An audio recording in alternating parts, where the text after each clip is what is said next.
Hello guys আজকে আমরা From a Room of One's Own, Shakespeare's Sister, written by Virginia Woolf. এই যে pros বা গদ্যটি আছে বা এসেটি আছে তার English to Bengali line by line translation and meaning করব। Let's get started. It was disappointing not to have brought back in the evening some important statement, some authentic fact. It was disappointing. Disappointing মানে হতাশাজনক। Not to have brought back. এই যে ওয়ার্ডটা আছে brought back বা এই যে ফ্রেজটা আছে brought back, এটা মানে হচ্ছে ফিরিয়ে নিয়ে আসা।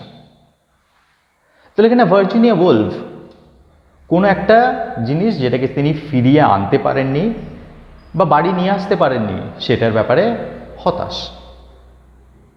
In the evening some important statement. না উনি কি ফিরিয়ে আনতে চাইছিলেন এখানে জানতে পারছি। উনি ফিরিয়ে আনতে চাইছিলেন সাম ইম্পর্ট্যান্ট মানে গুরুত্বপূর্ণ স্টেটমেন্ট মানে আমরা বলতে পারি কারোর উক্তি, সাম অথেন্টিক ফ্যাক্ট। তাহলে উনি কিছু একটা খুঁজছিলেন। কি খুঁজছিলেন? উনি খুঁজছিলেন কিছু অথেন্টিক ফ্যাক্ট। অথেন্টিক মানে যেটা বিশ্বাসযোগ্য এবং যেটা বিশ্বস্ত সূত্র থেকে পাওয়া। আর ফ্যাক্ট মানে হচ্ছে এটার সঙ্গে কারোর ওপিনিয়নের কোনো সংমিশ্রণ নেই। ফ্যাক্ট মানে হচ্ছে অকাট্য সত্যি। That's call fact. For example, sun rises in the east, এটা হচ্ছে একটা অথেন্টিক ফ্যাক্ট, মানে এটা প্রমাণও করা হয়েছে এবং এটার মধ্যে কোনো ভেজাল নেই, মানে নির্ভেজাল সত্য।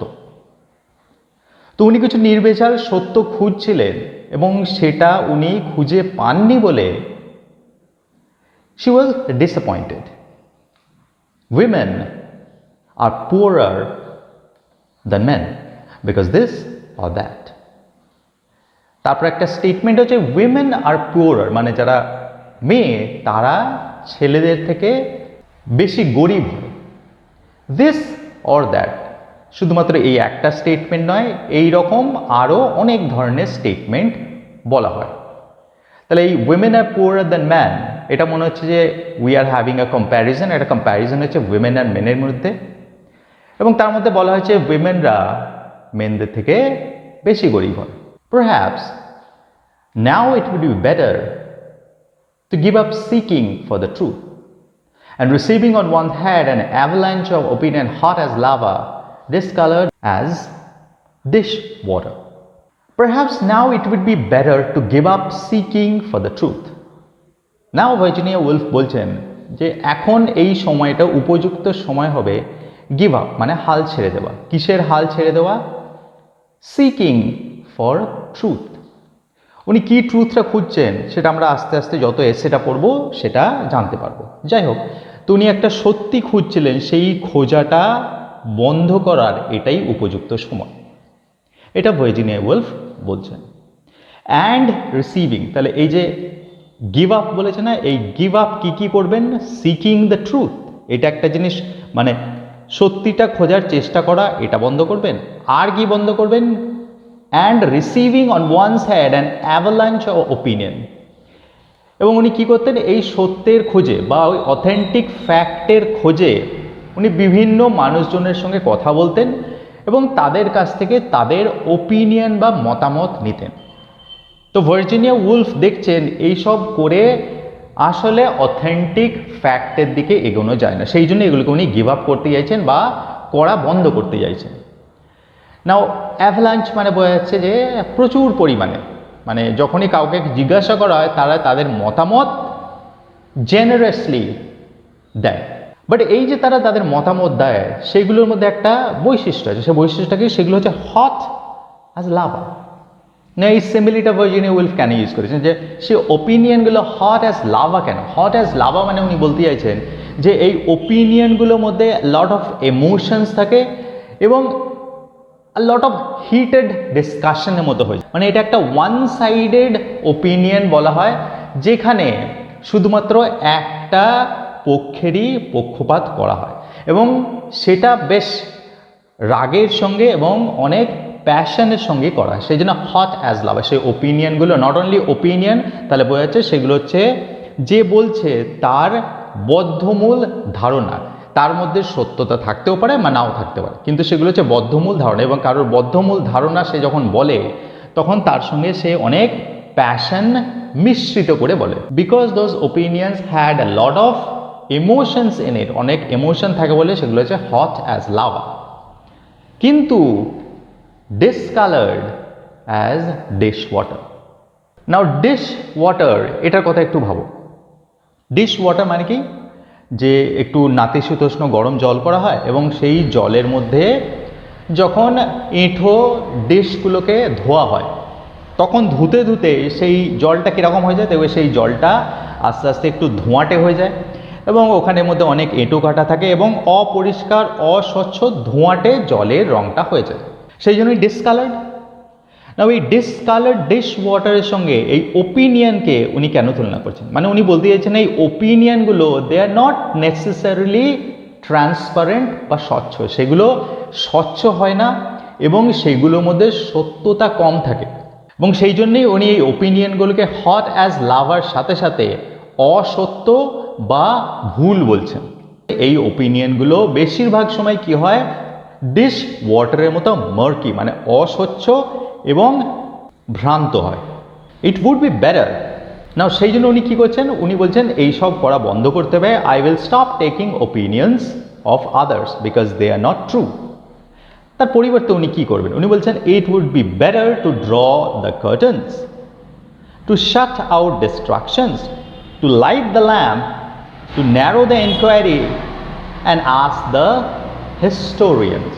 এরকম লোকের ওপর ভরসা না করে আমায় কী করতে হবে, ইট উড বি বেটার, এটা ভালো হবে যদি আমি এইটা করি, কি, টু ড্র দ্য কার্টেন্স, মানে যত পর্দা আছে সেগুলোকে আমি যদি টেনে দিই, টু শাট আউট ডিস্ট্রাকশন, এবং যত ডিস্ট্র্যাকশনস মানে সেই ওপিনিয়নগুলো আমাকে ভুল পথে চালিত করছিল তো সেইগুলোকে শাট আউট মানে সেগুলোকে বন্ধ করে দেয়া, মানে সেই ওপিনিয়নগুলো নেওয়া যদি আমি বন্ধ করি। To light the lamp, lamp মানে এখানে রিডিং ল্যাম্পের কথা বলা হচ্ছে, তা বলছে তাহলে আমার পড়ার জন্য যে বাতি সেটাকে যদি জ্বালাই। টু ন্যারো দ্য এনকোয়ারি, এবারে ন্যারো দ্য এনকোয়ারি মানে আমি যে এনকোয়ারি বা যে অনুসন্ধান করছি সেটাকে আরও ন্যারো বা ফোকাসড, মানে বিস্তৃত না করে যদি আরও ফোকাসড বা আরও যদি ন্যারো করে দিই, এবং সেই ন্যারো এনকোয়ারিটা আমি কাকে করি, আমি যদি এখন আস্ক দ্য হিস্টোরিয়ানস, তো বলছে এইবারে আমি আর লোকের কাছে যাব না, এবারে আমি আমার যে এনকোয়ারি আছে সেটা আমি হিস্টোরিয়ানস মানে আমি হিস্ট্রি বা ইতিহাসের সাহায্য নেব।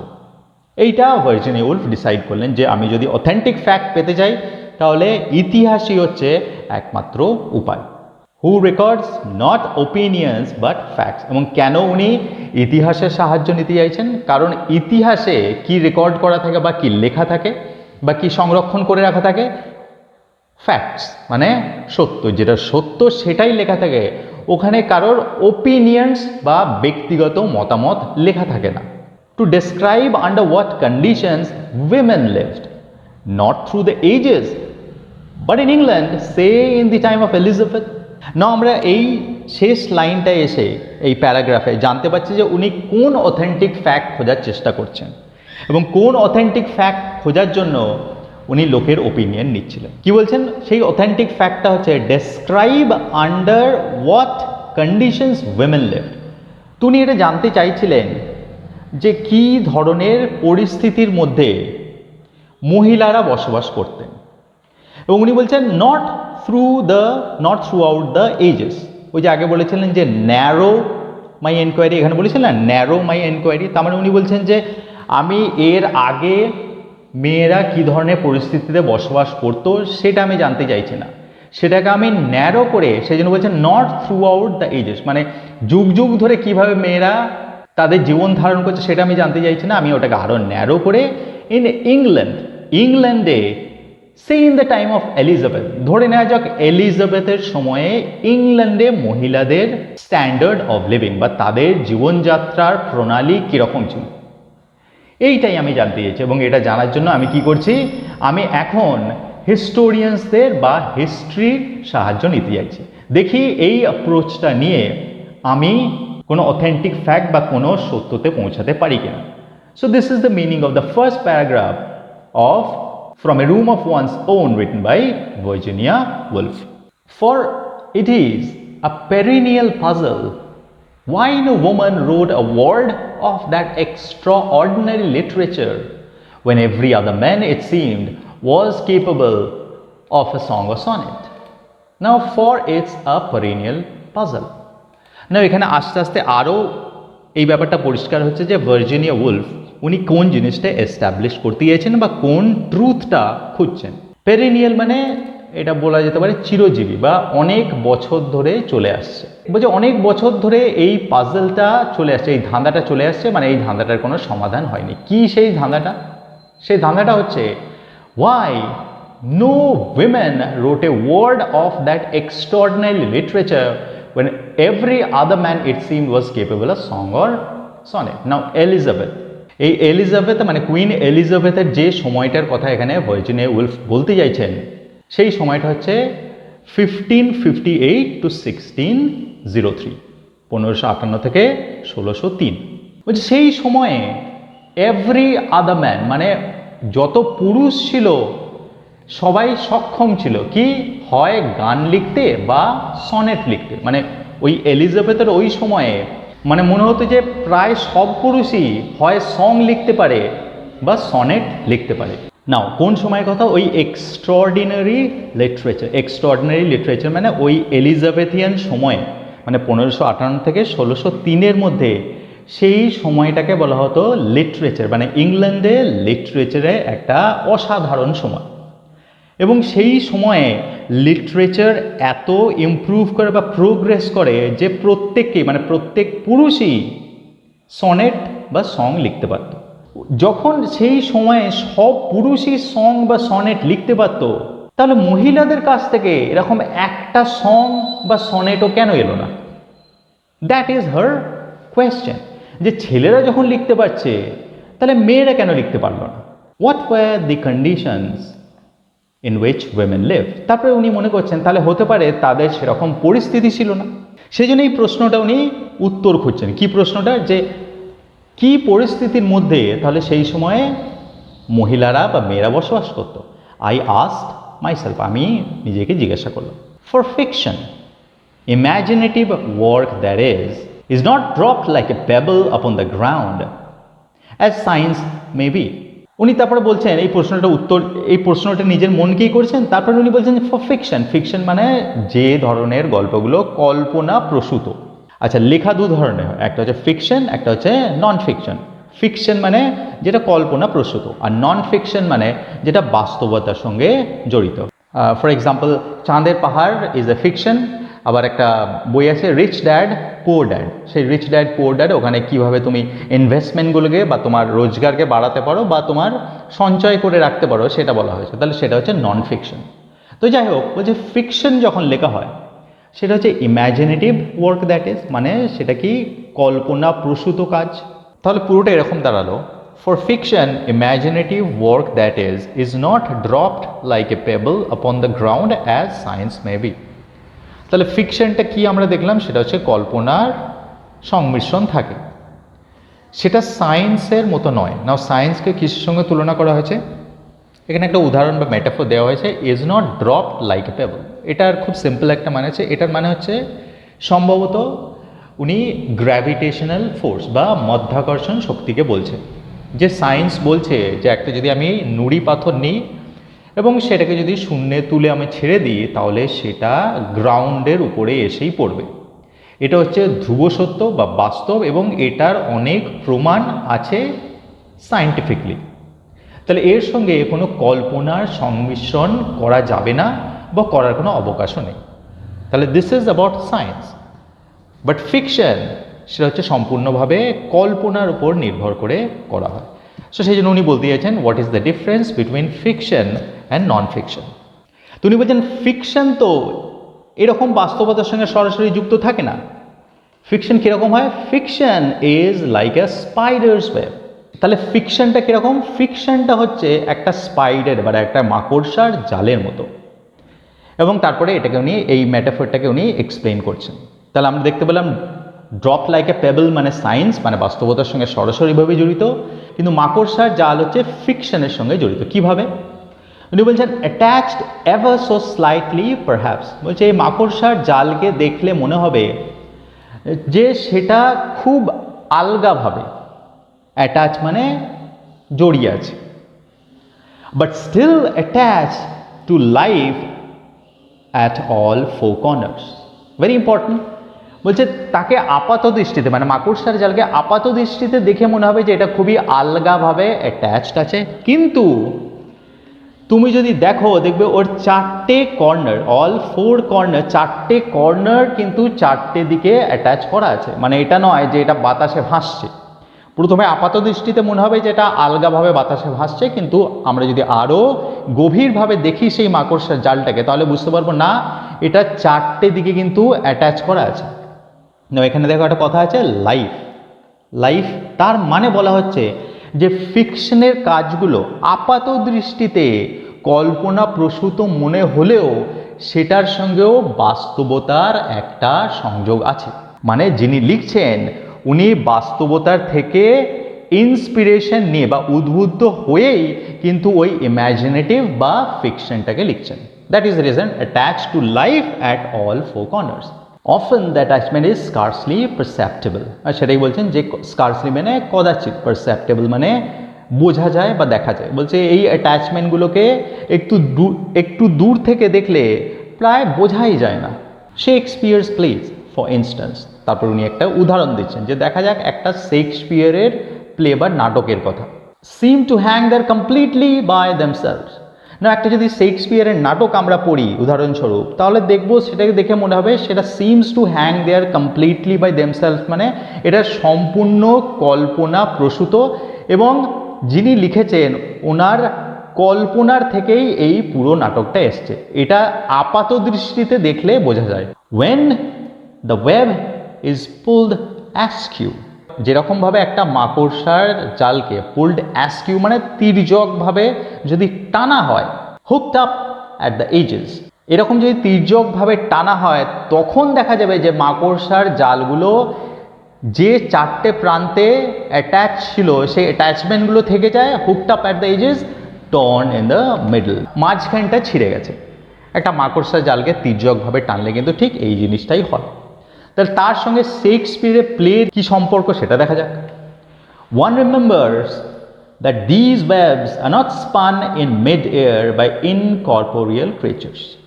না, যখন আমরা ওই চারদিকে চারটে অ্যাটাচমেন্টকে দেখি তখন ওয়ান রিমেম্বার, তখন একজনের এই উপলব্ধিটা হয় বা আমরা বুঝতে পারি যে আচ্ছা তাহলে এই মাকড়সার জালগুলোকে মিড এয়ার মানে শূন্যে, ইনকর্পোরিয়াল মানে এমন কেউ বানিয়েছে এটাকে যে শূন্যে ভাসতে পারে এবং সে শূন্যে ভাসমান অবস্থায় বানিয়েছে।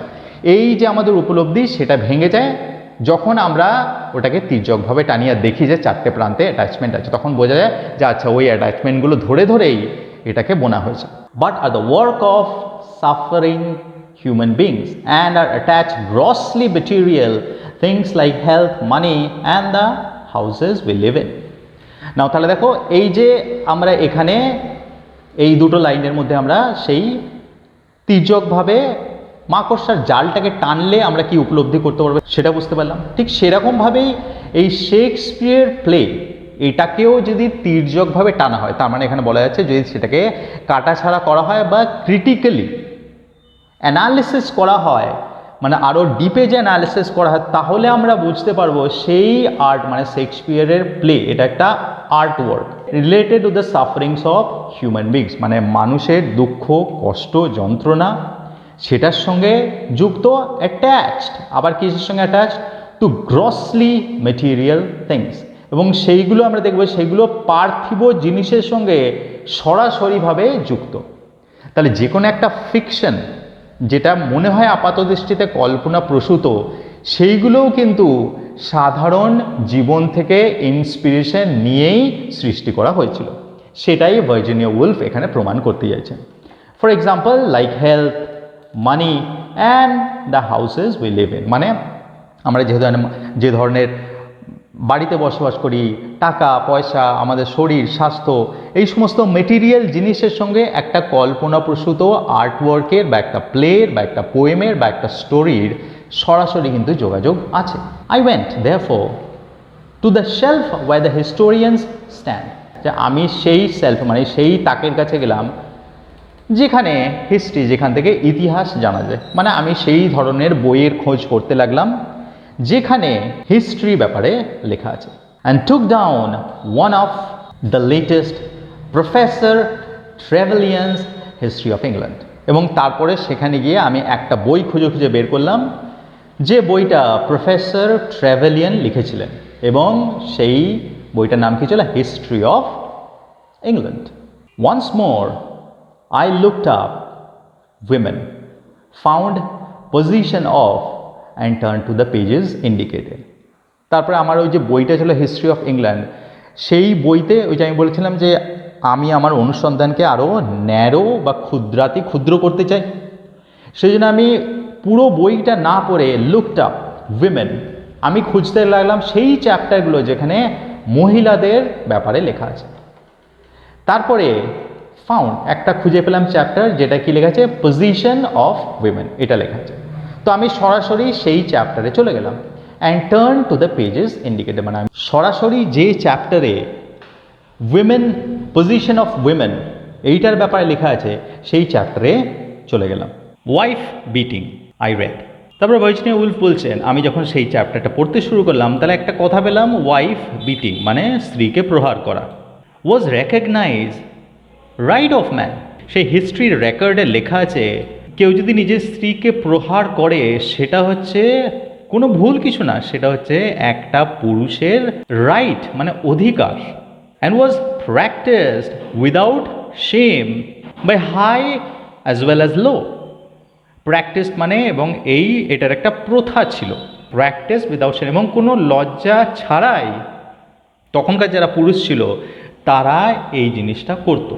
হাই অ্যাজ ওয়েল অ্যাজ লো মানে যারা সমাজের সম্ভ্রান্ত পরিবার বা অভিজাত সম্প্রদায় থেকে ছিল তাদের মধ্যে এই প্রথাটা ছিল, তার সঙ্গে সঙ্গে যারা লো মানে যারা গরিব ছিল বা যারা নিচু সম্প্রদায় থেকে বিলং করতো সমাজে, মানে যাদের সমাজের স্থান নিচের দিকে ছিল তারাও, মানে হাই লো মানে ধনী থেকে গরিব সবাই এই তাদের ওয়াইফকে প্রহার করতে পারে, এবং এটাতে কোনো লজ্জা ছিল না এবং এটা একটা প্রথার মতো ছিল সেই সময়। Similarly the historians goes on, এবং তারপরে যারা হিস্টোরিয়ান ছিল সেই সময় এলিজাবেথিয়ান সময়ে তারা আরও লিখছেন, the daughter who refuse to marry the gentleman of a parents choice. বলা হচ্ছে তখনকার যে কন্যা সন্তান ছিল তারা যদি তাদের বাবা মা তাদের বিবাহের জন্য যাকে স্থির করেছেন তাকে বিবাহ করতে রিফিউজ করতো বা নাকচ করে দিত, ওয়াজ liable to be locked up, beaten and flung about the room। তো এরকম যদি সে কেউ করতো যে সে তার পছন্দে মানে সে তার বাবা মার পছন্দের ছেলের সঙ্গে যদি বিবাহ না করতো তার সঙ্গে কি ব্যবহার করা হতো?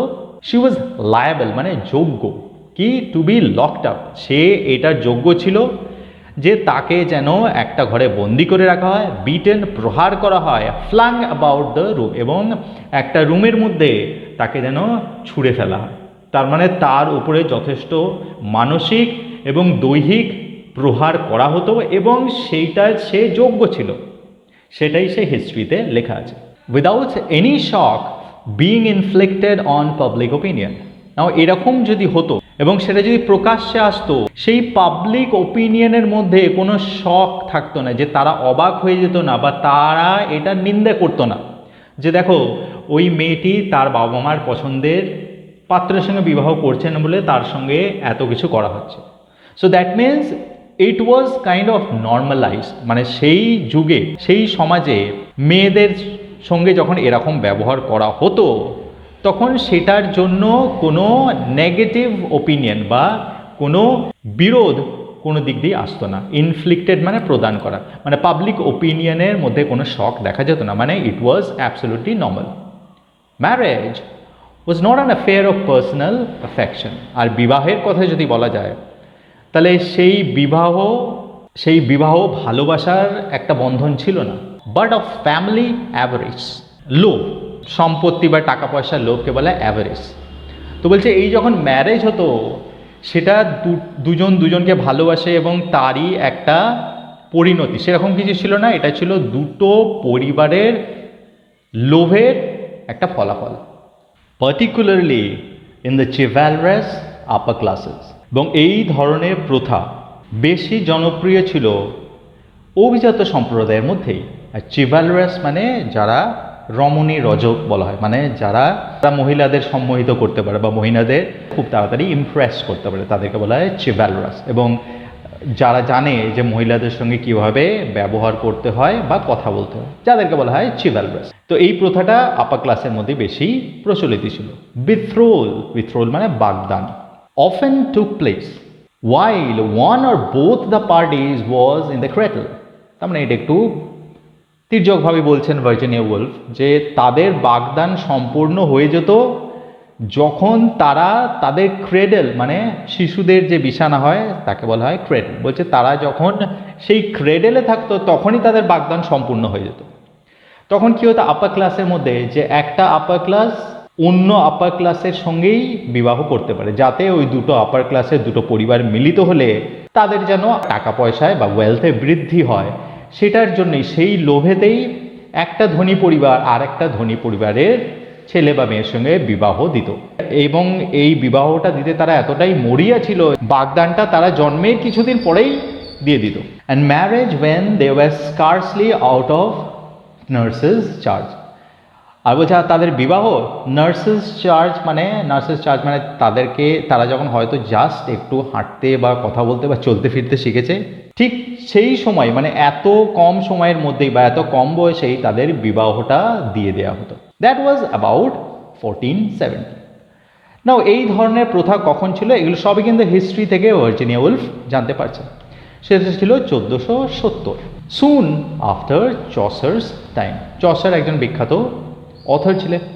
ইনফ্যাক্ট চসারকে বলা হয় কি ফাদার অফ ইংলিশ লিটারেচার, মানে চসারের মৃত্যুর কিছু বছর পরের কথা বলছে 1470। তো সেই সময়ে সেই যুগে মহিলাদের অবস্থা এরকম ছিল।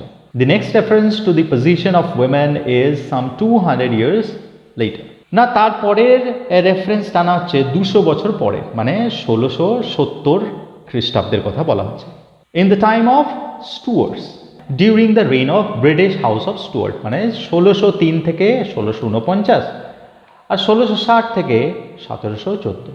তার মানে তার মাঝখানে 200 বছরে আর মহিলাদের সম্বন্ধে কোনো হিস্ট্রি রেকর্ডেড নেই। আমরা সরাসরি এরপরে 200 বছর পরে মানে স্টুয়ার্ট যে সময় রাজত্ব করতেন সেই সময়ে চলে এসেছে। It was still the exception for the women of upper class and middle class to choose their own husbands। নাও 200 বছর হয়ে গেছে, কিন্তু এখানে ভার্জিনিয়া উলফ বলছেন মেয়েদের অবস্থার কিন্তু কোনো পরিবর্তন হয়নি। ইট ওয়াজ স্টিল অ্যান এক্সেপশন, মানে কেউ যদি আপার ক্লাস বা মিডল ক্লাস থেকে চুজ দেয়ার ওন হাজব্যান্ড, কোনো মেয়ে যদি তাদের নিজেদের পছন্দের পাত্রের সঙ্গে বিবাহ করত, তাহলে সেটা তখনও নর্মালাইজ হয়নি, সেটা একটা ব্যতিক্রম ছিল। তা আমরা বোঝা যাচ্ছে এই 200 বছরে মেয়েদের পরিস্থিতির কোনো পরিবর্তন হয়নি।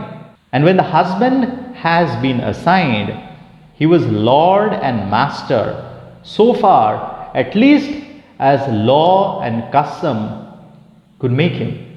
হাজব্যান্ড একটা ওয়াইফের জন্য একটা প্রভুর মতন আচরণ করতো, এবং সেটাই তারপরে বলছেন when the husband has been assigned, মানে যখন তাদের বিবাহ হয়ে যেত, যখন সে একটা হাজব্যান্ড পেয়ে যেত।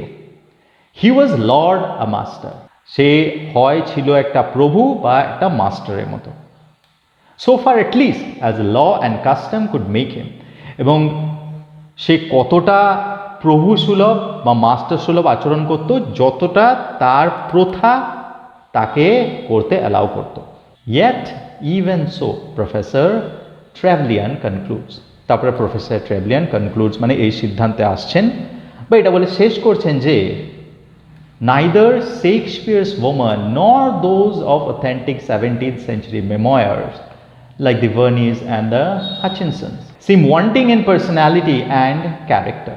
না তারপরে প্রফেসর ট্রেভেলিয়ান বলছে আসলে আমরা যদি ফ্যাক্ট দেখি তাহলে উইমেনদের পরিস্থিতি এরকম ছিল না, এটাকে তুমি যদি ফিকশনের সঙ্গে তুলনা করো, বলছে নাইদার শেক্সপিয়ার্স উইমেন, মানে শেক্সপিয়ার যে সমস্ত আর্ট ওয়ার্ক বা যে সমস্ত ড্রামা বা প্লে লিখেছিলেন এবং সেখানে যে সমস্ত মহিলা ক্যারেক্টারগুলো ছিল 17th সেঞ্চুরিতে যে সমস্ত মেমোয়ার্স লেখা হয়েছিল যেগুলো অথেন্টিক মানে প্রমাণস্বরূপ বা সত্যি ছিল সেইগুলোর মধ্যেও like the Verneys and the Hutchinsons seem wanting in personality and character. তার মানে সেই মেমোয়ারে বা শেক্সপিয়ারের প্লেতে যে সমস্ত উইমেন ক্যারেক্টারগুলো ছিল সেই ক্যারেক্টারগুলোকে এমনভাবে লেখা হয়েছিল যে ওয়ান্টিং, গাইজ এখানে ওয়ান্টিং মানে অভাব, সেই মহিলাগুলোর মধ্যে মনে হচ্ছিল যে এরকম পার্সোনালিটি মানে ব্যক্তিত্ব বা ক্যারেক্টারের কোনো অভাব ছিল না। শেক্সপিয়ার যে সমস্ত উইমেনগুলোকে তার ফিকশনে ক্রিয়েট করেছিলেন সেইগুলোর মধ্যে কিন্তু যথেষ্ট ব্যক্তিত্ব ছিল, যথেষ্ট ক্যারেক্টার ছিল এবং তার সেই মহিলাদের মধ্যে যথেষ্ট প্রভাব, প্রতিপত্তি এবং ক্ষমতা ছিল। তাহলে দেখো ভার্জিনিয়া উলফ আগেই বলেছেন যে এই ফিকশন যেটা লেখা হয় সেটাকে যদি আমরা গভীরে যাই দেখবো যে সেটাও রিয়ালিটির সঙ্গে জড়িত। ওয়ারেজ এইখানে দেখছি হিস্ট্রিতে উইমেনদের সম্বন্ধে যা লেখা হয়েছে এবং ফিকশনে উইমেন ক্যারেক্টার যে সমস্ত গঠন করা আছে সেগুলোর মধ্যে কোনো সম্পর্কই নেই। Certainly if we consider it, না এখানে আরও বর্ণনা করা যায়। Certainly if we consider it, যদি আমরা আরেকবার ভেবে দেখি, Cleopatra must have had a way with her, তাহলে আমরা দেখতে পাবো ক্লিওপেট্রা সেও একদম সবার থেকে স্বতন্ত্র এবং সবার থেকে আলাদা ছিলেন। Lady Macbeth, one would support, বা Lady Macbeth, one of the characters in Shakespeare's play, সেও had a will of her own, মানে সেও স্বাধীন ছিল এবং সে তার নিজের ইচ্ছা মতো কাজ করতে পারত। রোজালিন্ড, এটাও একটা ক্যারেক্টার। ওয়ান মাইট কনক্লুড, তার ক্যারেক্টার দেখেও একজন এই সিদ্ধান্তে আসতে পারে যে ওয়াজ অ্যান অ্যাট্রাক্টিভ গার্ল, সেও খুব আকর্ষকারী একটি মহিলা ছিল। Professor Trevelyan is speaking no more than the truth when he remarks, না তারপরে বলছে যে প্রফেসর ট্রাভলিয়ান সত্যি কথাই বলছেন যখন উনি এই উক্তিটা করছেন। কি উক্তি করছেন? That Shakespeare's women do not seem wanting in personality and character, এবং উনি এই কথাটা বলেছিলেন যে শেক্সপিয়ারের যে উইমেন ছিল মানে শেক্সপিয়ার যে উইমেনগুলোর ক্যারেক্টার কনস্ট্রাক্ট করেছিলেন তাদের মধ্যে কিন্তু পার্সোনালিটি বা ক্যারেক্টারের কোনো অভাব ছিল না, এবং উনি যখন এটা বলছেন সেটা উনি একদম সত্যি বলছেন। এবং তারপরে ভার্জিনিয়া উলফ ক্লিওপেট্রার উদাহরণ দিচ্ছেন, লেডি ম্যাকবেথের উদাহরণ দিচ্ছেন, রোজালিন্ডের উদাহরণ দিচ্ছেন, সবার কথাই বলছেন। তার মানে এটা প্রমাণ হচ্ছে যে প্রফেসর ট্রাভলিয়ান ঠিকই বলছেন যে এই ফিকশনাল ক্যারেক্টারগুলোতে যে মহিলা ছিল তাদের মধ্যে পার্সোনালিটি বা ক্যারেক্টারের অভাব ছিল না। Not being a historian, one might go even further and say that women have burned like beacons in the works of all the poets from the beginning of time. Now not being a historian, বলছে এটা জানতে বা এটা লক্ষ্য করতে historian বা ঐতিহাসিক হওয়ার প্রয়োজন নেই, এবং আমি নিজেও একটা হিস্টোরিয়ান নেই, তাও বলতে পারি one might go even further and say, historian না হয়েও এটা বলা যায় যে women have burned like beacons, যে উইমেনরা একটা মশালের মতো, বিকন্স মানে একটা মশাল বা আলোর একটা সাংকেতিক চিহ্নের মতো কাজ করেছে। কোথায়? In all works of the poets, সব কবির সৃষ্টির মধ্যে, from the beginning of time, এবং এটা শুরুর থেকেই চলে আসছে। তার মানে যে সমস্ত পোয়েটস আছে, যে সমস্ত স্টোরি রাইটার্স আছে, যে সমস্ত ড্রামাটিস্ট আছে, তারা যে সমস্ত আর্ট ওয়ার্ক সৃষ্টি করেছেন সেই প্রত্যেকটা আর্ট ওয়ার্কেই কিন্তু উইমেনদের একটা খুব বড় সড়ো জায়গা ছিল।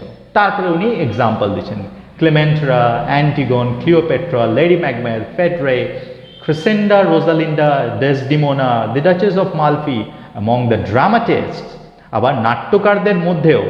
দেন অ্যামং দ্য প্রোজ রাইটার্স, তারপরে যারা গদ্য লিখেছেন তাদের মধ্যে উনি বলছেন Millamant, Clarissa, Becky, Millamant, Clarissa, Becky Sharp, Anna Karenina, এমা বভারি, ম্যাডাম ডি গারমান্টেস। এইটা আমরা নিজে গেলে দেখতে পাবো। এই সমস্ত ক্যারেক্টারগুলো কোথায় ছিল? এই সমস্ত ক্যারেক্টারগুলো যারা গদ্যকার ছিলেন, যারা ড্রামাটিস্ট ছিলেন, যারা কবিতা লিখেছেন তাদের মধ্যে আমরা দেখতে পাই।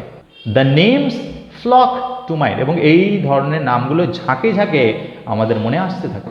নর do they recall woman lacking in personality and character, এবং উনি বলছেন এই যে এতগুলো উইমেন ক্যারেক্টারের আমরা এইমাত্র খোঁজ পেলাম এবং সেটা শুরু থেকে চলে আসছে, এই কোনো মহিলার মধ্যেই কিন্তু পার্সোনালিটি বা ক্যারেক্টার মানে ব্যক্তিত্ব বা তাদের স্বাধীন চেতা একটা স্বভাবের অভাব ছিল না। Indeed, if women had no existence save in the fiction written by men. এখানে সেভ এটা কিন্তু মানে সঞ্চয় নয়, এটা মানে হচ্ছে একসেপ্ট। তার মানে বলছেন যে পুরুষরা যে সমস্ত জিনিস লিখে গেছেন তাদের ড্রামাতে, তাদের প্লেতে, তাদের স্টোরিতে, তাদের কবিতায়, এবং সেখানে যে সমস্ত ওয়েমেনগুলোকে ওনারা সৃষ্টি করেছেন, এবং শুধুমাত্র সেই ড্রামা বা পোয়েম বা প্রোজ তাতেই যদি ওয়েমেনদের অস্তিত্ব থাকতো, তাহলে one would imagine her a person of utmost importance. তাহলে যে উইমেন, হার মানে উইমেনদের কথা বলা হচ্ছে, হার আটমোস্ট ইম্পর্টেন্স, যে উইমেনদের যথেষ্ট গুরুত্ব ছিল ইতিহাসে।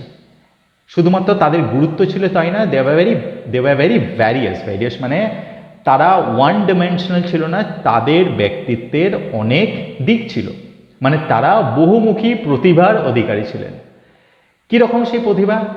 সেই প্রতিভাগুলো বিপরীত ধর্মীয় হতে পারে। একটা এক্সাম্পল দিয়েছেন হেরোইক মানে সে খুব সাহসী, আবার একই সময়ে সে খুব মিন মানে কি, সে খুব স্বার্থপর, সে খুব ঘৃণ্য, সে খুব স্প্লেন্ডিড মানে দীপ্তিময়, উজ্জ্বল, আবার একই সময় সে খুব সর্ডিড মানে নোংরা, হীন।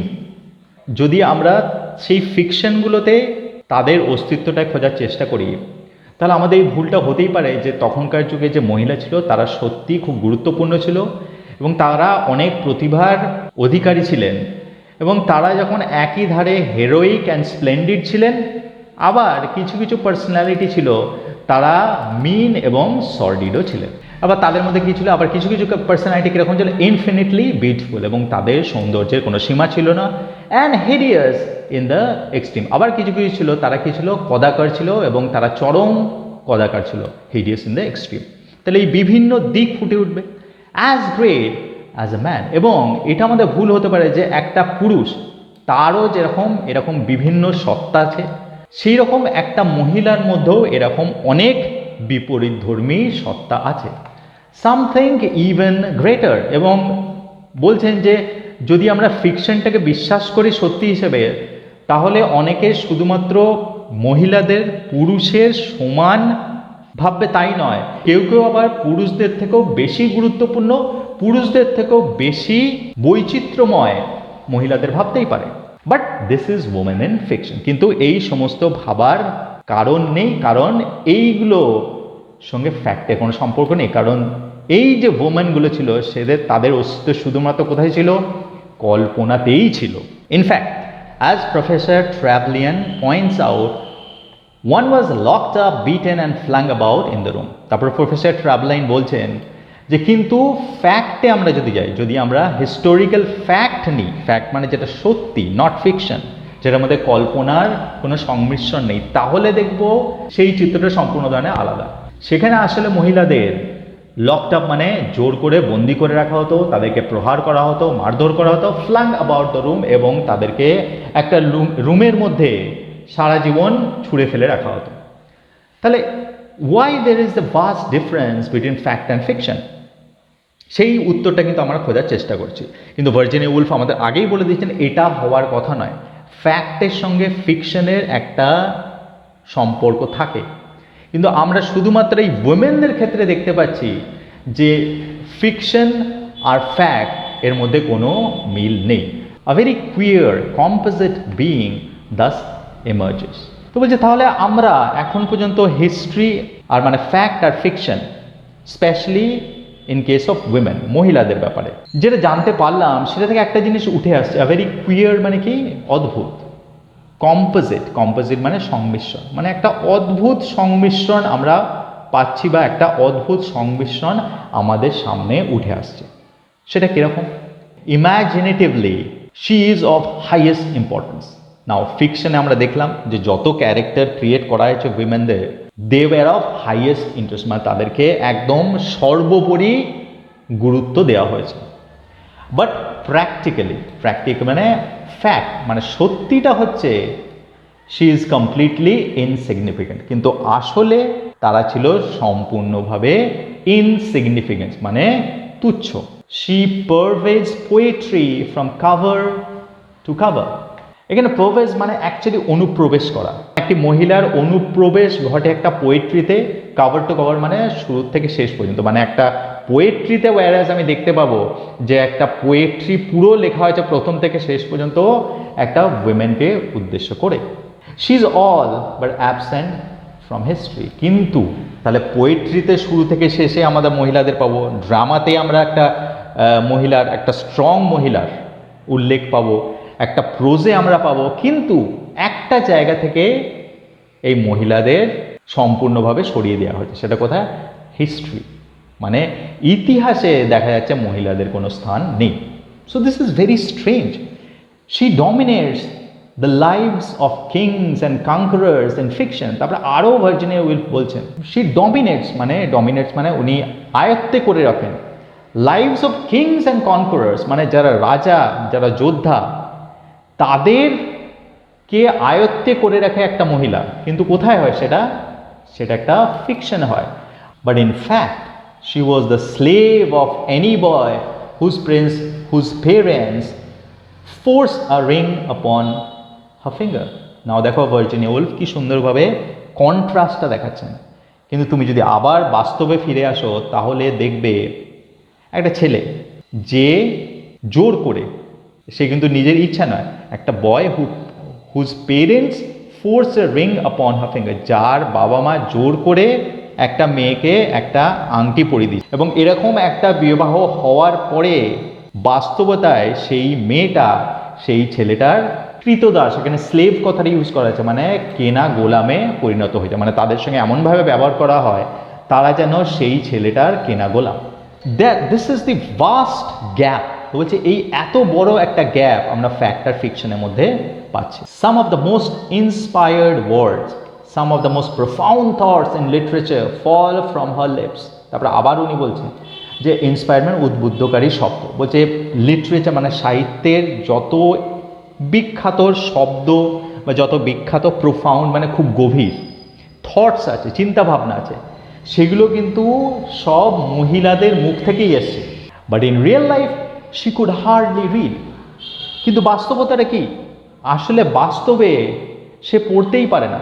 কারণ কি? তাকে পড়তে শেখানো হয়নি বা তাকে পড়তে শেখার সুযোগটাই দেওয়া হয়নি। কুড স্কেয়ারসলি স্পেল, মানে কোনো প্রকারে সে বানান করতে পারে। And was the property of her husband, এবং তাকে কি হিসাবে ট্রিট করা হয়? প্রপার্টি, সম্পত্তি হিসাবে। কার? তার হাজব্যান্ডের। তাহলে এখান থেকে ভার্জিনিয়া উলফ এই স্পেশালি এই প্যারাগ্রাফ থেকে বুঝিয়ে দিলেন the gap between fact and fiction. কিন্তু তার আগে উনি এটা এস্টাবলিশ করেছেন যে ফ্যাক্ট আর ফিকশনের মধ্যে আপাত দৃষ্টিতে অনেক গ্যাপ থাকলেও আসলে কিন্তু গ্যাপ থাকে না। সেটা উনি মাকড়সার জালের এক্সাম্পলটা দিয়ে বুঝিয়েছিলেন। It was certainly an odd monster that one made up by reading the historians first and the poets afterwards. যদি হিস্টোরিয়ানসদের ব্যাপারটা প্রথমে পড়া হয় আর তারপরে কবিদের পড়া হয়, তাহলে এই দুটোর যদি সংমিশ্রণ করা হয়, মানে যারা হিস্টোরিয়ানস তারা উইমেন্সদের ব্যাপারে কী লিখেছে আর যারা কবি তারা উইমেন্সদের ব্যাপারে কী লিখেছে, এই দুটো জিনিসকে পড়া যদি হয় তাহলে আমরা এই দুটোর সংমিশ্রণ করে একটা মনস্টার তৈরি করতে পারি। কীরকম মনস্টার? সেই মনস্টারটা হবে আ ওয়ার্ম উইঙ্গেড লাইক অ্যান ইগল। তাহলে এখানে দেখো দুটোরই সংমিশ্রণ আছে, ফ্যাক্ট অ্যান্ড ফিকশন। একটা হচ্ছে ওয়ার্ম, একটা মহিলার সঙ্গে একটা পোকা বা কীটের মতোই ব্যবহার করা হতো। তাহলে হিস্টোরিয়ানসদের কাছ থেকে আমি এই ইমপ্রেশনটা পেলাম যে মহিলারা কিছু না একটা কীটের সমান। কবিতা পড়ছি তখন দেখছি একটা মহিলা, সে একটা ইগলের মতোই শক্তিশালী, স্বতন্ত্র এবং স্বাধীন। তাহলে এই দুটোকে যদি আমরা মিক্স করি তার একটা মনস্টার তৈরি হবে। সেই মনস্টারটা দেখতে কীরকম? সেই মনস্টারটা একটা পোকার মতো দেখতে, কিন্তু তার ডানা আছে ইগলের মতো। The spirit of life and beauty in a kitchen chopping up suet. Now the spirit of life মানে মেয়েদের মধ্যে একটা প্রাণবন্ত ভাব আছে এবং মেয়েরাও অনেক গুণের অধিকারী এবং তারাও গুরুত্বপূর্ণ মতামত দিতে পারে এবং তারাও গুরুত্বপূর্ণ ডিসিশনস নিতে পারে। তো এটাকে বলা হচ্ছে স্পিরিট অফ লাইফ। এটা একটা চিত্র বা এটা একটা দিক, আমরা সেটা পোয়েটসদের কাছ থেকে পাচ্ছি। তারা ইনফিনিটলি বিউটিফুল হয়, সেটাও আমাদের কিছু সীমাহীন সৌন্দর্য তাদের, সেগুলো সব কবিতার মধ্যেই পাওয়া যায়। But in a kitchen chopping up suet. এবং আরেকটা চিত্র পাচ্ছি হিস্ট্রি থেকে, এবং হিস্ট্রিতে বলা হচ্ছে যে তাদের এরকম কোনো কাজ নেই, তাদের শুধু একমাত্র কাজ হচ্ছে কিচেন। তার কিচেনে কী করবে? চপিং আপ সুয়েট মানে এক ধরনের চর্বি। সেটা কি করা হয়? সেটা বিভিন্ন ধরনের খাবারের মধ্যে মেশানো হয়, এবং সেটা সেই সময় খুব পপুলার ছিল। কিন্তু এটা খুবই বিরক্তিকর একটা কাজ, ওই সুয়েটগুলোকে চপ করা, সেটার মধ্যে কোনো বুদ্ধিমত্তার ছাপ ছিল না, এবং সেটা একটা লেবারের মতোই কাজ বলা যেতে পারে, এবং সেই জন্য পার্টিকুলারলি ওই সুয়েট ওই খাবারটাকে উনি ইউজ করেছেন। তো বলছে একই ধারে উইমেনকে বলা হচ্ছে spirit of life and beauty, আবার একই ধারে সে কী করছে? তাকে বলা হচ্ছে যে তোমার শুধুমাত্র একটাই কাজ আছে, যে তুমি কিচেনে যেয়ে তোমার রান্নাবান্না সামলাও এবং তুমি যেগুলো লেস ইম্পর্টেন্ট কাজ সেগুলো করো। But these monsters however amusing, বলছে এটা ভাবলে মনে মনে একটু হাসিই পায়, টু দ্য ইম্যাজিনেশন, মানে কল্পনা করলে একটু হাসিই পায় যে এরকমও হতে পারে। Have no existence in fact, কিন্তু এই ধরনের মনস্টারের বা এই ধরনের ক্যারেক্টারের কোনো অস্তিত্ব রিয়ালিটিতে বা বাস্তবতাতে নেই। What one must to do to bring her to life. না, উনি বলছেন যে তাহলে এরকম একটা মহিলার কথা বা এরকম একটা মহিলাকে বাস্তবে বা জীবন দিতে গেলে কি করতে হবে, কীভাবে ভাবতে হবে? বলছে এমনভাবে ভাবতে হবে, থিঙ্ক পোয়েটিকলি, প্রথমে তো কাব্যিকভাবে ভাবতে হবে, আর একটা হচ্ছে প্রোজাইকলি। এই যে প্রোজাইকলি মানে গতানুগতিকভাবে ভাবতে হবে, মানে ফ্যাক্টগুলোকে কনসিডার করে ভাবতে হবে। একটা কাব্যিকভাবে ভাবলাম মানে আমার কল্পনার সাহায্য নিতে হবে, আবার রিয়ালিটি বা বাস্তবতারও সাহায্য নিতে হবে। এই দুটোর সাহায্য নিয়ে আমি এরকম একটা মহিলার ক্যারেক্টার দাঁড় করাতে পারি। তাহলে সেই মহিলাটাকে যদি দাঁড় করেছে কীরকমভাবে? At one and the same moment, মানে একই সময় দুটোকেই ভাবলাম। That's keeping in touch with fact. তাহলে এইভাবে যদি আমরা ভাবি, তাহলে আমরা কল্পনারও সাহায্য নিলাম, আবার বাস্তবতার সংস্পর্শেও থাকলাম। এই দুটো করে কীরকম একটা ক্যারেক্টার উঠে আসবে? এরকম একটা ক্যারেক্টার উঠে আসবে, that she is Mrs Martin, যে সে একটা সাধারণ মহিলা, তার নাম হচ্ছে মিসেস মার্টিন, এজেড 36, 36 বছর বয়স, ড্রেসড ইন ব্লু, নীল রঙের জামা পরে আছেন, ওয়ারিং এ ব্ল্যাক হ্যাট, একটা হ্যাট পরে আছেন, অ্যান্ড ব্রাউন শুজ, আর ব্রাউন শুজ পরে আছেন, but not losing the side of fiction either. তো এইটাতে গেল রিয়ালিটির সঙ্গে জড়িত, কারণ তখনকার যুগে যারা মহিলা ছিল তারা সেই ধরনের জামা কাপড়ই পরত। But not losing the side of fiction either, কিন্তু কল্পনা তোর এখানে কোনো সংমিশ্রণ হলো না। তাহলে এখানে কল্পনার সংমিশ্রণ করলে কি দাঁড়াবে? That she is a vessel. তাহলে এখানে কল্পনায় যদি সংমিশ্রণ করি তাহলে আমরা বুঝতে পারবো she is a vessel. Vessel মানে একটা পাত্র। না, এখানে ভার্জিনিয়া উলফ স্পেশালি ভেসেল বা পাত্রটাকে কেন অ্যাজ এ মেটাফর ইউজ করেছেন আমি বলছি। যাই হোক, তাহলে আমরা কল্পনা করতে পারি যে সে একটা পাত্রের মতো, in which all sorts of spirits and forces are coursing and flashing perpetually, যে পাত্রটার মধ্যে বিভিন্ন ধরনের বা সব রকমের স্পিরিটস এবং ফোর্সেস কী করছে? কার্সিং অ্যান্ড ফ্ল্যাশিং মানে বুদবুদ করছে, পারপিচুয়ালি মানে অবিরামভাবে। একটা মহিলা, সেই মহিলাটা একটা পাত্রের মতো, এবং এই যে স্পিরিটস অ্যান্ড ফোর্সেস আছে, এই স্পিরিটস আর ফোর্সেস মানে হচ্ছে সেই মহিলাটার মধ্যে অনেক সুপ্ত কি আছে? প্রতিভা আছে, অনেক সুপ্ত দক্ষতা আছে, অনেক প্রাণবন্ত ভাব আছে, এবং সেই প্রতিভা কার্সিং অ্যান্ড ফ্ল্যাশিং মানে তারা পাত্রের মধ্যে আবদ্ধ আছে, কিন্তু তারা বাইরে বেরিয়ে আসতে চাইছে। তার মানে একটা মহিলা সে তার স্কিলস বা দক্ষতা বা তার ক্ষমতাকে প্রকাশ করতে চাইছে, এক্সপ্রেস করতে চাইছে, কিন্তু সোসাইটি কি করেছে? তাদেরকে একটা পাত্রের মধ্যে বন্ধ করে রেখেছে।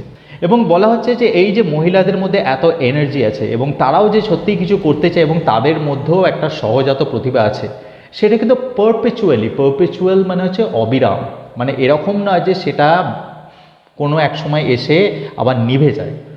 দেখো ওখানে এজটা বলা হচ্ছে 36, তার মানে ওরা বলছে যে সারা জীবনই একটা মহিলার মধ্যে এই সমস্ত স্পিরিটস, এই সমস্ত প্রাণবন্ত ভাব, এই সমস্ত প্রতিভা থাকে, কিন্তু সেটা ভেসেল মানে সেটা সবসময় কন্টেইন করে রাখা, সেটাকে এক্সপ্রেস করতে দেওয়া হয় না। The moment however that one tries this method with the Elizabethan women, one branch of illumination fails. না বলছে আমরা যদি এই মেথডটা নিই যে ফ্যাক্ট অ্যান্ড ফিকশন এই দুটোকেই ম্যাচ করালাম, যদি আমরা এই মেথডটা নিই এবং আমরা এখন কি এলিজাবেথিয়ান উইমেনদের হিস্ট্রি নিয়ে আলোচনা করছি বা হিস্ট্রিটা পড়ছি, এলিজাবেথান ওমেনের উপরে, তাহলে দেখব যে ওয়ান ব্রাঞ্চ অফ ইলুমিনেশন মানে রসনাই দেওয়া বা আলো দেওয়া। তাহলে দেখব ওয়ান ব্রাঞ্চ মানে হয় ফ্যাক্টটা যদি আমি রাখি তাহলে ফিকশনটা রাখতে পারবো না, আর ফিকশনটা যদি রাখি তাহলে আমরা ফ্যাক্টটা রাখতে পারবো না। তো বলছে এই মেথডটা এলিজাবেথান ওমেনদের উপরে কাজ করবে না, বিকজ এটা আমরা আগেই পড়েছি যে ফ্যাক্ট অ্যান্ড ফিকশনের মধ্যে কোনো সম্পর্ক নেই। One is held up by scarcity of facts. এর একটা কারণ উনি বলছেন যে কারণ এলিজাবেথান ওমেন তাদের হিস্ট্রি, এই হিস্ট্রি কোনো রেকর্ডই নেই, মানে এলিজাবেথান ওমেনদের জীবনশৈলী কীরকম ছিল সেইটার ব্যাপারে কোনো তথ্যই আমরা কিন্তু পাই না। তাহলে যেহেতু আমাদের কাছে হিস্টোরিক্যাল ফ্যাক্ট নেই, তাহলে ফ্যাক্ট আর ফিকশন এই দুটোকে ম্যাচ করানো যাবে না। One knows nothing detail, nothing perfectly true and substantial about her. তারপরে ভার্জিনিয়া উলফ বলছেন যে আমি যখন এলিজাবেথান ওমেন তাদের হিস্ট্রি খুঁজতে গেলাম তখন দেখলাম ওয়ান নোজ নাথিং ডিটেল, মানে সবিস্তারে কেউই কিছু জানে না যে তখনকার মহিলাদের অবস্থা কীরকম ছিল, মানে এমন কোনো তথ্য আমাদের কাছে নেই যেটাকে সত্যি বিশ্বাস করা যায়। And substantial about a, substantial মানে প্রচুর পরিমাণে, তার মানে এলিজাবেথান ওমেনদের হিস্ট্রির অভাবের কথাই উনি বলছেন। হিস্ট্রি স্কার্সলি মেনশনস হার, তারপরে উনি বলছেন যে হিস্ট্রি মানে ইতিহাস কদাচিতই তাদের ব্যাপারে উল্লেখ করে। And I turn to professor Trevelyan again, তারপরে আমি আবার আমার প্রফেসর ট্র্যাভলিয়ানের কাছেই গেলাম যে হতে পারে উনি হয়তো এলিজাবেথান ওমেনদের ব্যাপারে কিছু লিখেছেন, to see what history meant to him, যে দেখি উনি তখনকার হিস্ট্রির ব্যাপারে কী লিখেছেন। I found by looking at his chapter heading that it meant, তারপরে এটা খোঁজার জন্য আমি যে বইগুলো উনি লিখেছিলেন তার সব চ্যাপ্টার হেডিংগুলো পড়তে শুরু করলাম।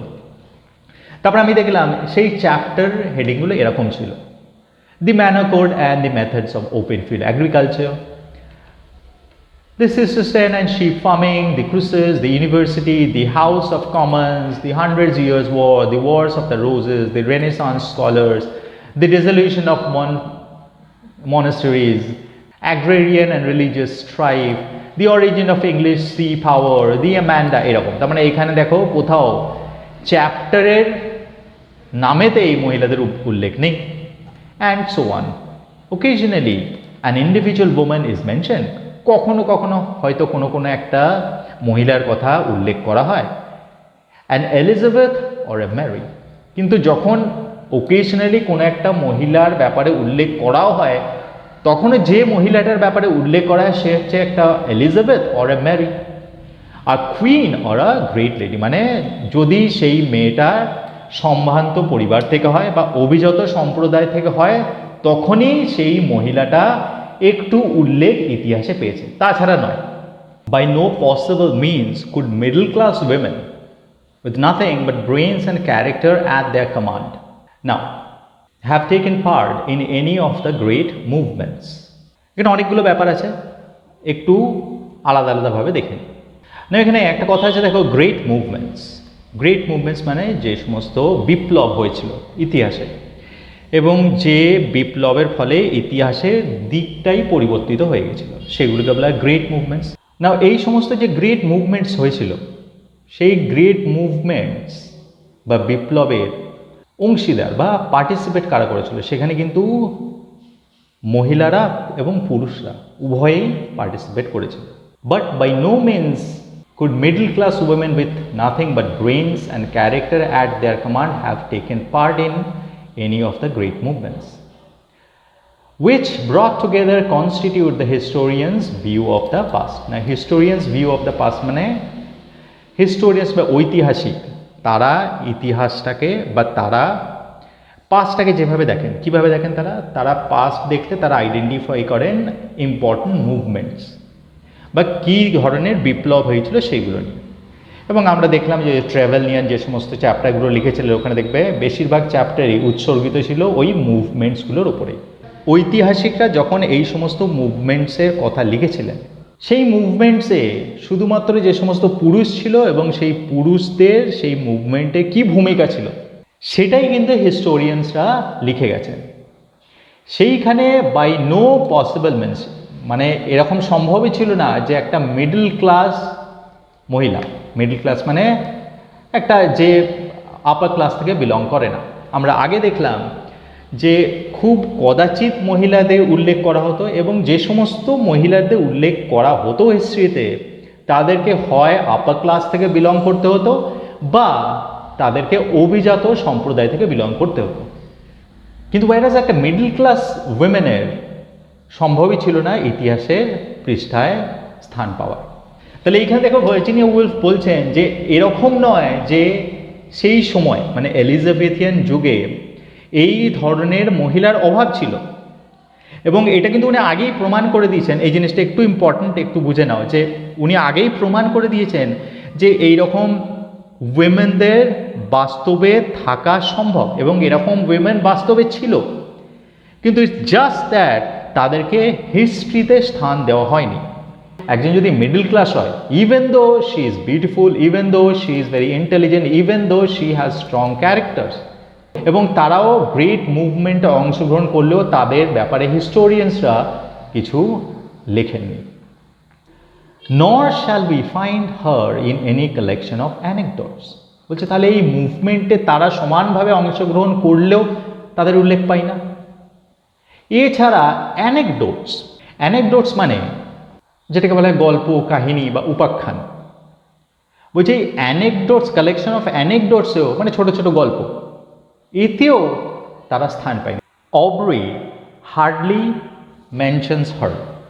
অব্রি মানে জন অব্রি, উনি সেই সময় অটোবায়োগ্রাফি লিখতেন আর মেমোয়ার লিখতেন, এবং উনি একজন মেল ছিলেন।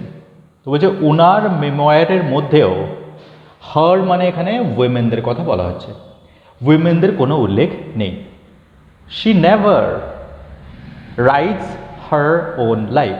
She never rights her own life মানে মহিলারা তাদের নিজেদের জীবনীর ব্যাপারেও কোনো অটোবায়োগ্রাফি লিখে যায়নি।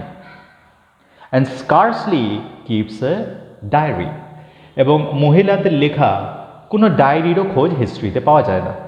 দেয়ার are only a handful of her letters in existence. অস্তিত্বে থাকার মধ্যে শুধুমাত্র হাতে গোনা কয়েকটা চিঠি পাওয়া যায়, সেই চিঠিগুলো মহিলাদের লেখা।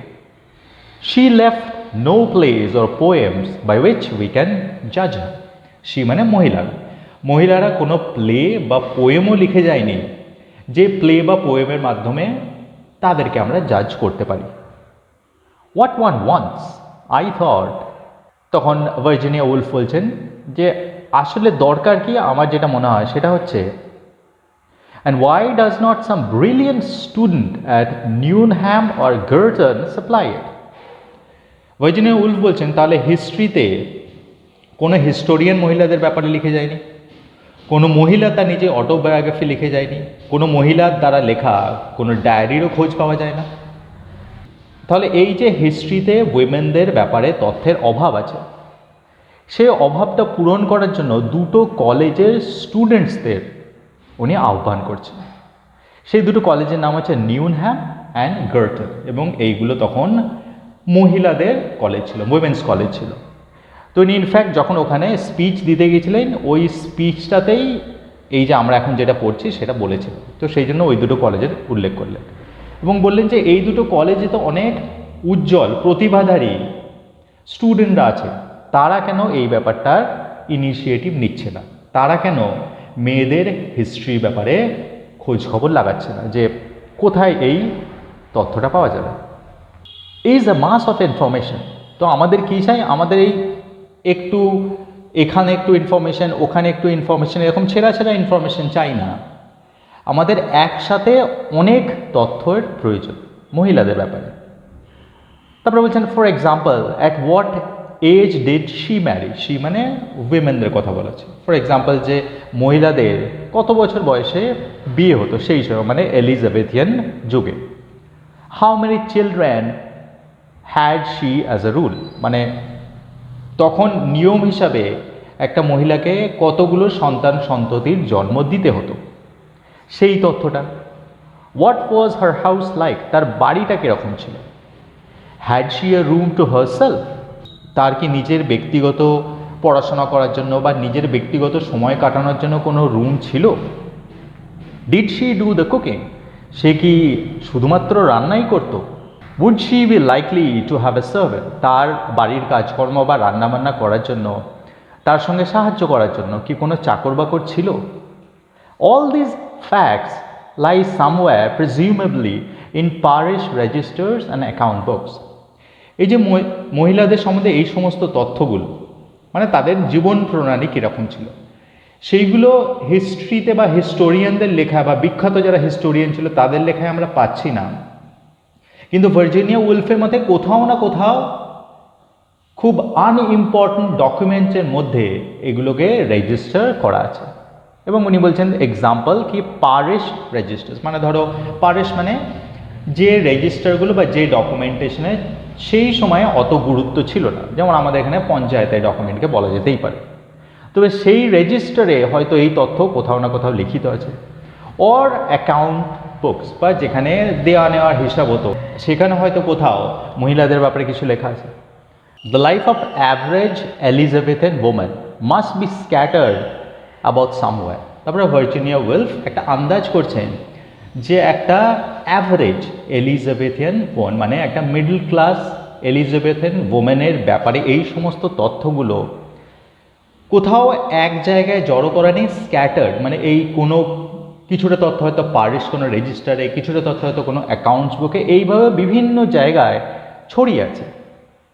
Could one collected and make a book of it. তো উনি আহ্বান করছেন ওই কলেজের স্টুডেন্টসদের যে তোমরা এই দায়িত্ব নিতে পারো যে এই বিভিন্ন ছড়িয়ে থাকা যে ইনফরমেশান আছে অ্যাভারেজ এলিজাবেথিয়ান ওম্যানদের ব্যাপারে, সেগুলোকে তোমরা এক জায়গায় সংগ্রহ করে সেই সংগ্রহের একটা বুক পাবলিশ করতে পারো। It would be ambitious beyond my daring, ambitious মানে উচ্চাকাঙ্ক্ষা, বিয়ন্ড মাই ডিয়ারিং মানে আমার সাহসে যতটা কোলায় তার থেকেও বেশি। বলছে মানে এটা একটা দুঃসাহসিকই কাজ হবে আমি ভেবেছিলাম। Looking about the shelves for books, বলে আমি খুঁজছিলাম সেই শেলফসগুলো, for books that were not there, মানে আমি সেই বইগুলো খুঁজছিলাম যে বইগুলো সেখানে ছিলই না। উনি বলতে চাইছেন তখনকার মিডল ক্লাস ফ্যামিলির যে সমস্ত মহিলারা ছিল তাদের জীবন প্রণালী কীরকম ছিল সেইটার ব্যাপারে কোনো ইতিহাস নেই। সেই জন্য উনি কী সাজেস্ট করছেন? To suggest to the students of those famous colleges that they should rewrite history. তো উনি বলছেন সেই জন্য আমি ওই যে দুটো কলেজের আগে আমরা উল্লেখ করলাম, উইমেনদের শুধুমাত্র মহিলাদের কলেজ ছিল, তো বলছে ওটা খুব বিখ্যাত কলেজ, তাদেরকে আমি এটা সাজেস্ট করব বা পরামর্শ দেব যে তারা যেন আবার হিস্ট্রিটা, ইতিহাসটা নূতন করে লেখে। এবং এই ইতিহাসটাকে নূতন করে লেখা এই ব্যাপারটা উনি বলছেন খুবই একটা দুঃসাহসিক কাজ, ambitious beyond my daring. Though I own that it often seems a little queer as it is unreal, lopsided. বললো কি হ্যাঁ আমি ওন মানে আমি এটা মেনে নিচ্ছি যে শুধুমাত্র খুঁজে খুঁজে মেয়েদের হিস্ট্রিটাকে জোগাড় করে তার একটা বই বের করা, এটা কী হবে, এটা একটু কুইয়ার মানে অদ্ভুত, আনরিয়েল মানে সেটা রিয়েল নয়, মানে প্র্যাকটিক্যাল নয়, একটু অবাস্তব, এবং লপসাইডেড মানে এক পেশে, যে শুধুমাত্র তুমি মেয়েদের হিস্ট্রিটাই লিখছো। বলছে হ্যাঁ এটা আমি স্বীকার করে নিচ্ছি। Why should they not add a supplement to history? তখন উনি বলছেন এটা লপসাইডেড হলেও, আনরিয়েল বা অবাস্তব হলেও, অদ্ভুত হলেও এটা করা উচিত নয় কেন? এটা হিস্ট্রি মানে ইতিহাসে আর একটা সাহায্যকারী অঙ্গ হিসাবে থেকে থাকবে। তাহলে it is not rewriting history, it is actually an addition to the history হিসাবে এটাকে ধরা যেতে পারে। কলিং ইট অফকোর্স, এটাকে কি বলা হবে? By some ইনকনসপিকিউয়াস name. নাও এটাকে ইনকনসপিকিউয়াস মানে যেটাকে আলাদাভাবে লক্ষ্য করা যায় না, মানে এটাকে খুব একটা কমন নাম দিতে হবে, মানে ওই যে কালেকশনটা হলো সেই কালেকশনটার একটা খুবই কমন বা সাধারণ নাম দিতে হবে। কেন? So that women might figure there without impropriety. Figure মানে দেখা দেওয়া, এখানে দেখা দেওয়া, তাহলে সেই যে বইটা হবে, আর ইমপ্রপারিটি মানে অবৈধ বা অশোভন যাতে না দেখায়। তাহলে বলছে সেই কালেকশনটার এমন একটা নাম দিতে হবে যাতে সেখানে এই মেয়েদের দেখা দেওয়াটা যেন অশোভন বা অনুচিত না দেখায়। For one often catches a glimpse of them in the lives of great. না উনি কি বলছেন যে সাধারণত কি হয়, সাধারণত এই যে মহিলাদের জীবন, সেই মহিলাদের জীবনের একটা ঝলকানি দেখতে পাওয়া যায় in the lives of great. In the lives of great মানে হয়তো গ্রেট মানে মহান ব্যক্তি, এবং হিস্ট্রি লেখা হয় মহান ব্যক্তিদের নিয়ে। তুমি বলছে সেই মহান ব্যক্তিদের যখন ইতিহাস লেখা হয়, সেই ইতিহাসে কখনো কখনো এই খুব ইনসিগনিফিকেন্ট বা তুচ্ছ মিডল ক্লাস উইমেনদের স্থান থাকে, মানে ঝলকানি থাকে। তারা কি করে, ওয়েস্কিং অ্যাওয়ে ইনটু দ্য ব্যাকগ্রাউন্ড। তাদের কি হয়, ব্যাকগ্রাউন্ড মানে প্রেক্ষাপট, ওয়েস্কিং অ্যাওয়ে মানে মানে তারা নিজেদের কাজ করছে ব্যাকগ্রাউন্ডে, মানে তাদেরকে ইম্পর্টেন্স দেওয়া হয় না, শুধুমাত্র তাদের ঝলকানি মাঝে মাঝে দেখতে পাওয়া যায়। একটা কথা বলছে, দেখো বলছি কনসিলিং। কনসিলিং মানে তারা সবসময় লুকোনো অবস্থায় আসে। I sometimes saying a wink, a laugh, perhaps a tear. না এই যে কনসিলিং কথাটা বলছে, তারপরে বলছে তারা কি কনসিল বা তারা কি লুকিয়ে রাখে নিজেদের মধ্যে। আই সামটাইমস থিংস, আমি মাঝে মাঝে ভাবি। পারহ্যাপস আ উইঙ্ক, আ উইঙ্ক মানে তাদের মধ্যেও যে একটা হাস্যরস আছে সেটাকে তারা কনসিল করে। আর ল্যাফ, তাদের মধ্যেও যে একটা জয়াস ভাব আছে, মানে প্রাণবন্ত একটা ভাব আছে, তারাও যে হাসতে পারে সেটাকে তারা লুকিয়ে রাখে। পারহ্যাপস আ টিয়ার, বা তাদের মধ্যেও যে দুঃখ, বেদনা, যন্ত্রণা আছে সেই সব জিনিসই তারা লুকিয়ে রাখে, কনসিল করে। কেন কনসিল করে রাখে? বিকজ আমাদের এই মেল ডমিনেন্ট সোসাইটিতে এই একটা মিডল ক্লাস ওমেনের যে বিভিন্ন ইমোশনের দিক আছে সেগুলোকে তাদের প্রকাশ করতে দেওয়া হয় না, বা প্রকাশ করলেও সেগুলোকে ধামা চাপা দিয়ে বা কনসিল করে রেখে দেওয়া হয়। এবং সেই জন্য আমরা দেখেছি যে মহান ব্যক্তিদের ইতিহাস যখন লেখা হয় তখন এই মহিলাগুলোকে বেশিরভাগ সময় ইনসিগনিফিকেন্ট বা তুচ্ছ হিসাবে কখনো কখনো ব্যাকগ্রাউন্ডে দেখা যায়, বা কখনো কখনো দেখা যায় তারা ব্যাকগ্রাউন্ডে লুকিয়ে আছে এবং তাদের ইমোশনগুলোকেও তারা লুকিয়ে রেখেছে।